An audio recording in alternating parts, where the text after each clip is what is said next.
Welcome to the SVG-TV news for Thursday, October 15th. My name is Khalil Cato with the details. St. Vincent and the Grenadines recorded a new COVID-19 case today. The new case is an American national who arrived in the country on Wednesday from Florida with a negative PCR result and tested positive on entry screening. A release from the Ministry of Health said the adult who went into quarantine after arrival will continue in isolation until cleared by 2 negative SARS-CoV-2 PCR test results.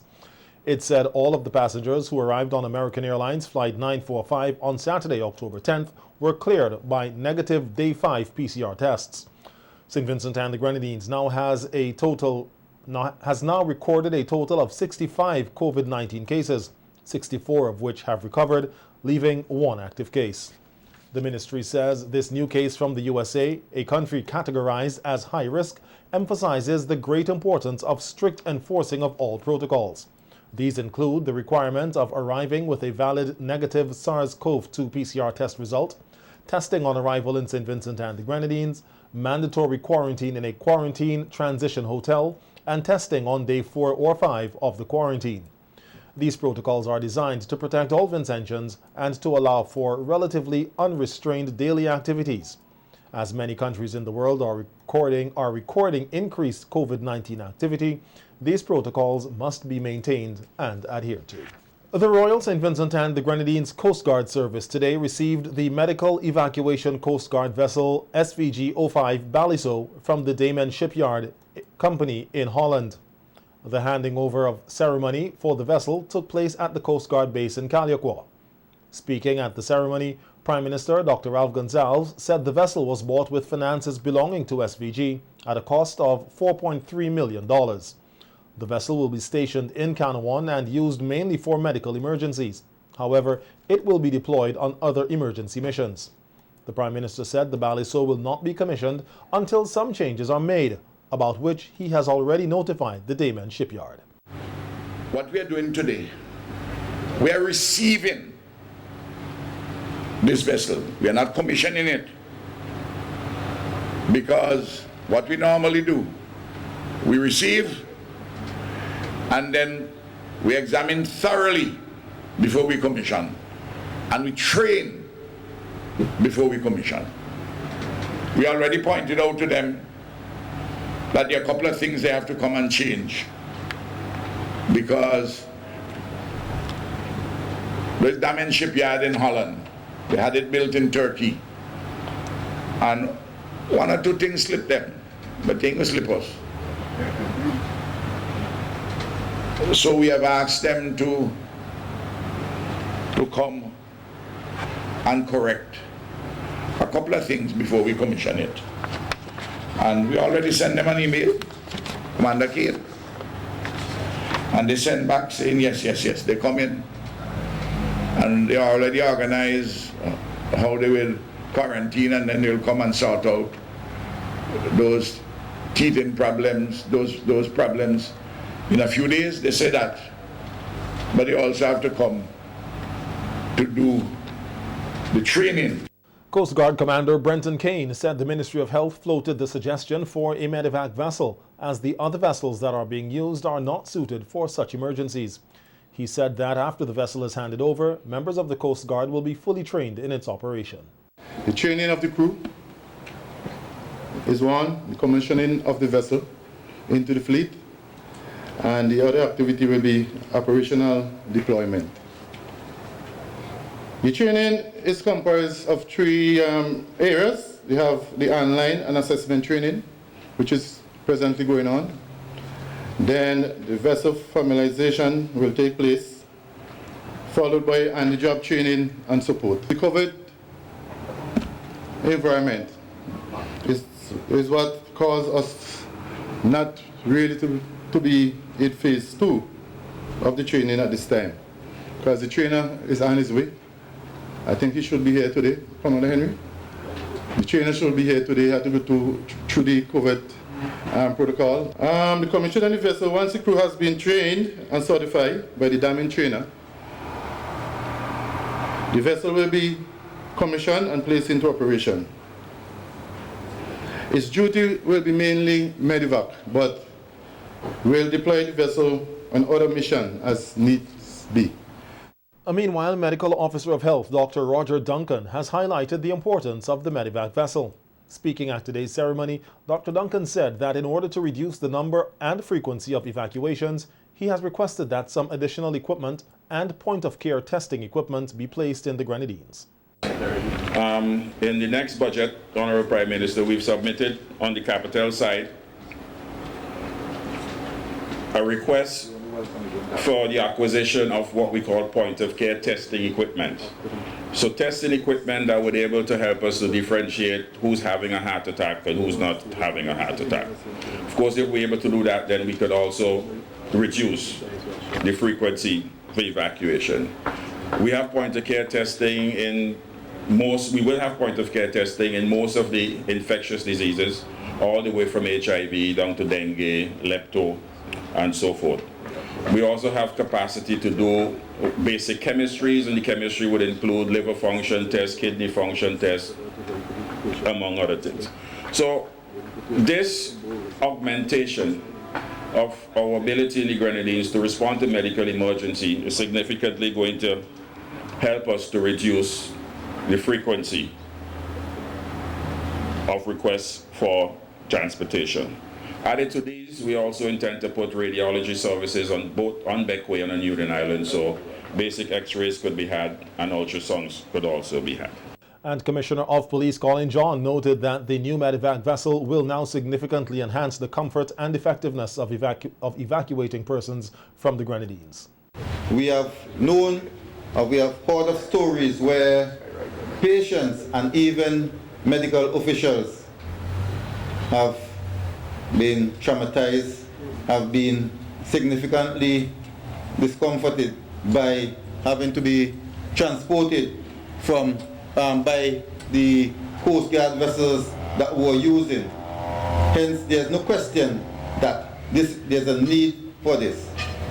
And I just want to thank the Prime Minister and the government of St. Vincent and the Grenadines by extension for putting their resources to a well-needed project and a very worthwhile project.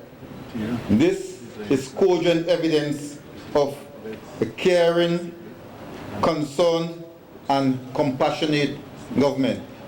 Meanwhile, Minister of Finance Camilo Gonzalez highlighted the importance of the blue economy and the need to equip the Coast Guard to secure SVG's borders.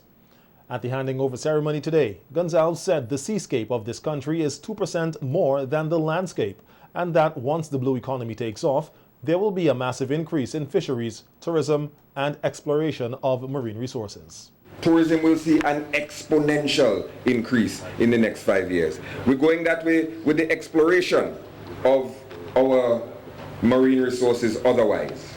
And to do all of that, if we're serious about the blue economy, if we're serious about the hundreds of millions of dollars that our ocean can make for our development every year while still being sustainable, we have to be serious about our Coast Guard. We have to be serious about the training, the staffing, and the equipment of our Coast Guard. We have to be serious about stopping people who want to come into our waters and extract our resources for free. So we need vessels to stop any trawler that crosses the border. And we tell them, hey, this is not your waters, you have to go out. We have to be serious about saving people and rescuing people who come into distress at sea. And we have to be serious about understanding that this water from here to Bequia is not an impediment, but it can be a highway for quick transit between our islands as long as we have the correct vessels.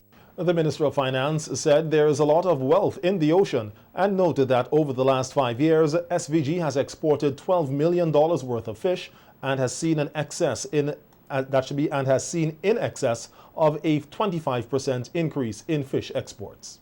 5 years ago, we exported $12 million worth of fish. 12 million.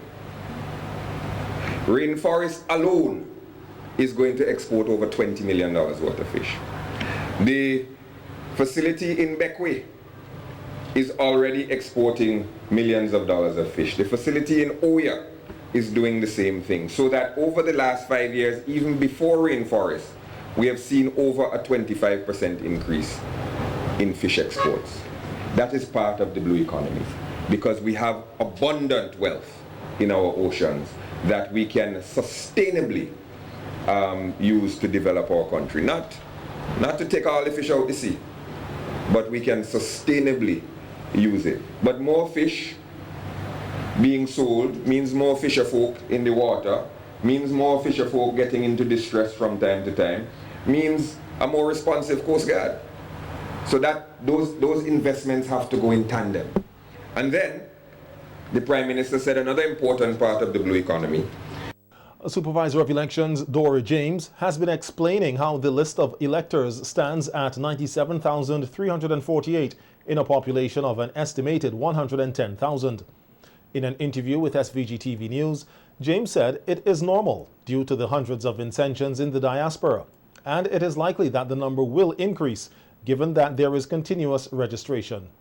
James said nothing much can be done now, and it is only by law that every 10 years names are taken off the list, and the next overhaul is due in 2025. Whether they were living abroad or at home, because there were persons who were at home whose names were removed. This is a 10-year process. We are now 5 years away. So the next process, you under that act, will be in 2025. And you need to understand that your ID card has a 10-year life. So we could understand why 10 years was used.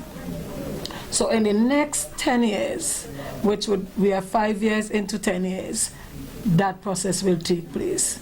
We have a census coming up and an enumeration period coming up. Those names will be removed because you will be able to go to the various homes, house to house, find out who is still in St. Vincent and remove those persons who have 5 years. Some persons will still be on the list because they might not have 5 years.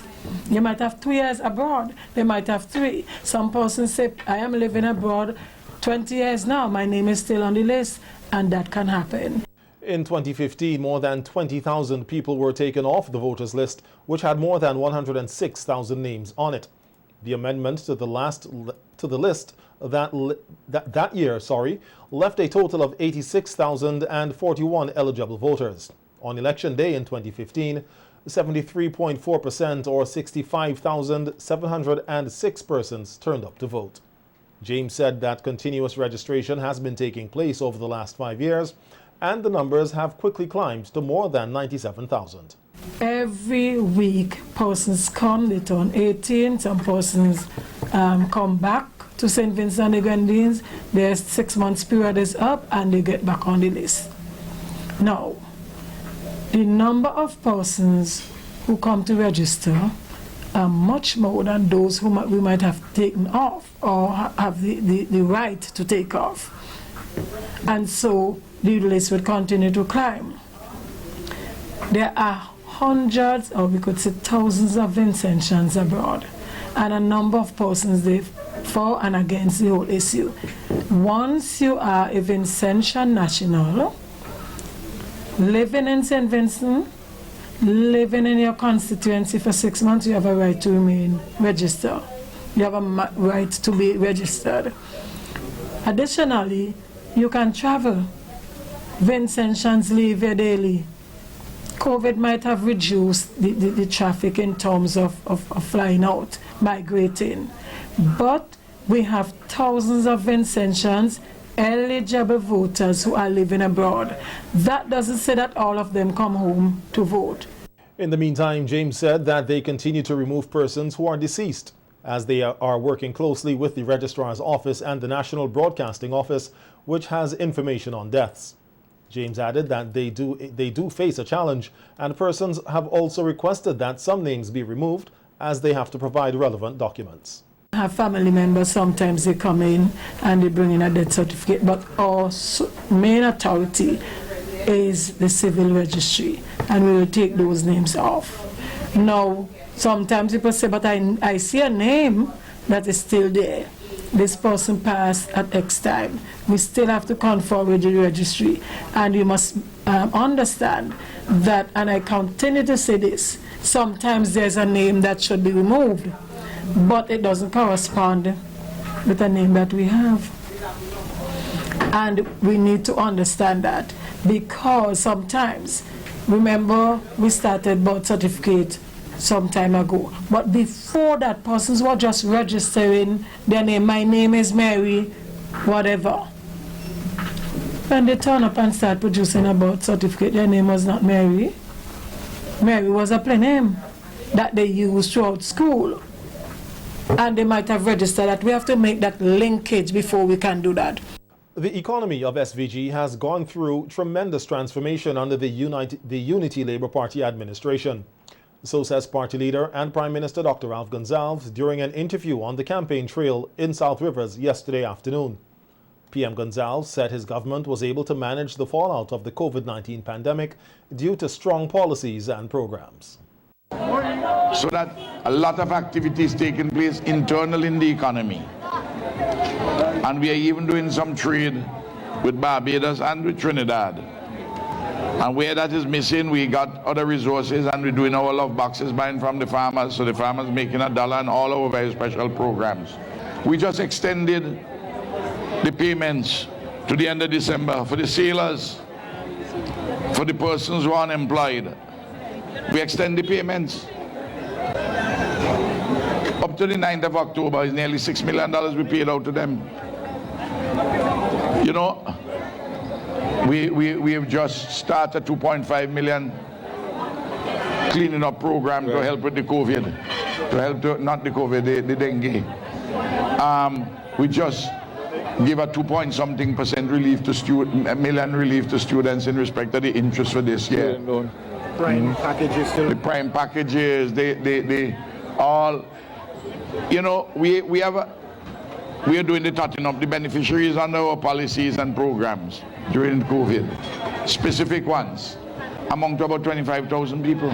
It's an incredible story, and they are continuing. Speaking about the upcoming general elections and the ongoing registration process, and specifically the special 15-day registration period, PM Gonsalves said no one should be prevented from exercising their rights, and accused the opposition New Democratic Party of trying to sabotage the process. They're involved, just like Trump in America, in voter suppression. Well, you know, the NDP is belonging to the same political alliance, like Trump, you know, so that the International Democratic Union, and they're part of the Caribbean Democratic Union, which the Republican Party has started.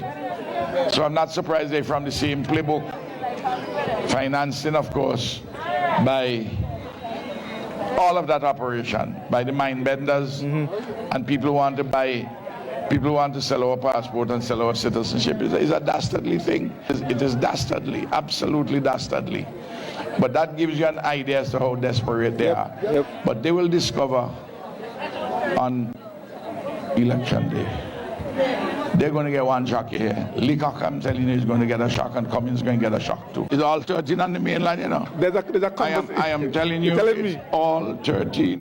The New Democratic Party's candidate for West Kingstown, Daniel Cummings, said having failed the people of SVG, the Unity Labour Party does not deserve another term in office, noting that Vincentians deserve much more than they have been receiving during the 19+ years of the ULP administration.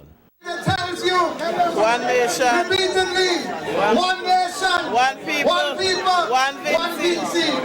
You know, when Dr. Friday talks, that ain't no ordinary talk.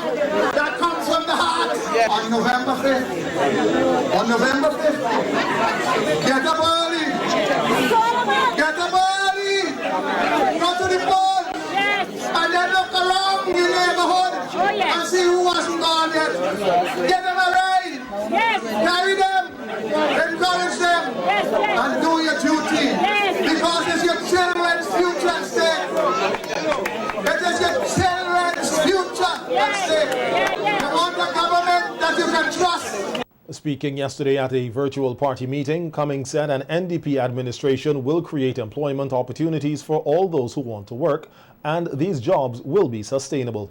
They don't want us to reduce the VAT, because when we do that, You have more money to spend and you're less begging. They want to keep you begging all the time. So go and say, Papa, I need something. Somebody reminded me, all the program that the man doing on radio, the man like that, you know, triplets. All the people calling in to him to do. It's to fix a latrine. In a while. Oh God, comrade, I supported you all these years. You wouldn't do this for me. You wouldn't. That's a prime minister. You have people in government charged with the responsibility to deal with public assistance. You have the ministries of works and housing that should be responsible for determining who has the needs and who should get it. Why should the Prime Minister be dealing with such mundane things? Is there any wonder this country is in such a pile of crap? The opposition MP said he would like to see the NDP voted into office to get the opportunity to provide a world-class healthcare system for all Vincentians. Looking forward eagerly to it. We deserve it, and we must get it. The National Health Insurance Scheme will help you when you get sick, not to be having to do a raffle to go on and get medication, or going up to the financial complex to beg to get some prescription filled. No, the hospital must have medication. You must be able to go and do your blood test in the hospital. When you believe, when we're having dengue fever here, that Milton Cato couldn't do the dengue test. Milton Cato couldn't even do the CDC, the complete blood count. You had to take a sample and send it to Georgetown and wait 2 days for it to come back. Or you had to find money to do it at some private facility. The Roads, Buildings and General Services Authority, BRAGZA, said it has commenced repair work on the Kanawha Airport runway. BRAGZA said in a news release that the work, which started on Monday, will see the repair of 7,839 square feet of runway. This will be done using asphalt and perma patching. In addition to the repairs, BRAGZA said it also conducted soil testing. The project, spearheaded by the Ministry of Transport and Works and the Argyle International Airport, AIA, is being done at a cost of $610,000. It's scheduled to be completed on Saturday. The St. Vincent and the Grenadines Teachers Union continues to highlight concerns that it says are still not being addressed. Salaries and teaching conditions were some of these issues, which the union highlighted at a news conference today. President Oswald Robinson said that for the past decade, principals were shortchanged on their end of year allowance, which has to be addressed. Since 2010, the government of St. Vincent and the Grenadines would have been short paying principals their end of year allowance since 2010. And based on our collective agreement, principals should have been receiving $910 as their end of year allowance, and the government of St. Vincent and the Grenadines continue to rob our teachers.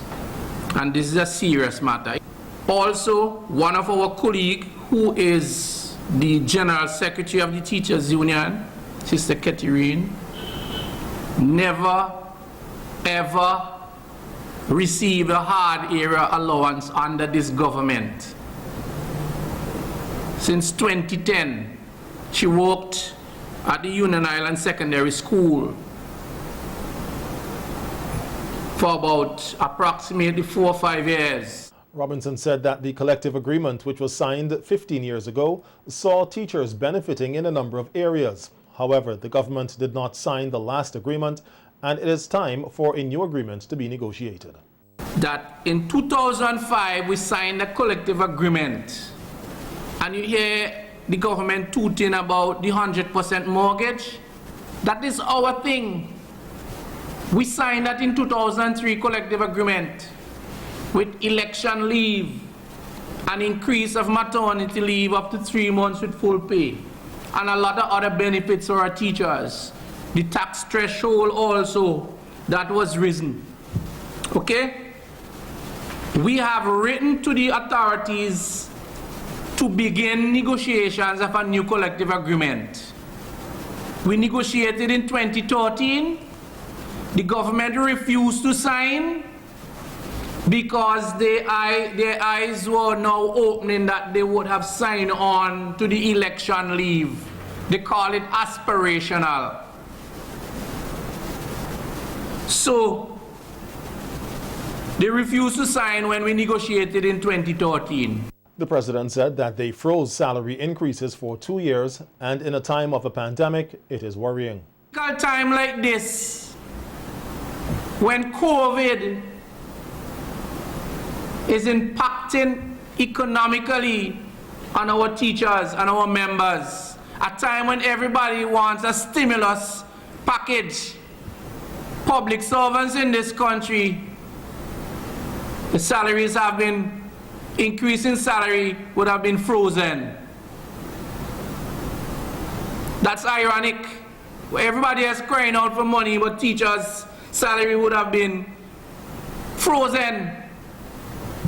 Especially in a hot climate, you're freezing people's salary. We still have not seen any improvement in internet access in schools.